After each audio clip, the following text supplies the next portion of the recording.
श्रीलक्ष्मी श्रीमहालक्ष्मी क्षीरसागरकन्यका उत्तिष्ठ हरिसम्प्रीते भक्तानां भाग्यदायिनी।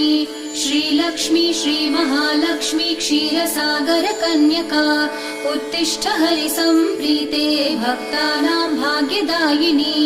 उत्तिष्ठोत्तिष्ठ श्रीलक्ष्मी विष्णुवक्षस्थलालये उत्तिष्ठ करुणापूर्णे लोकानां शुभदायिनी। उत्तिष्ठोत्तिष्ठ श्रीलक्ष्मी विष्णुवक्षस्थलालये उत्तिष्ठ करुणापूर्णे लोकानां शुभदायिनी।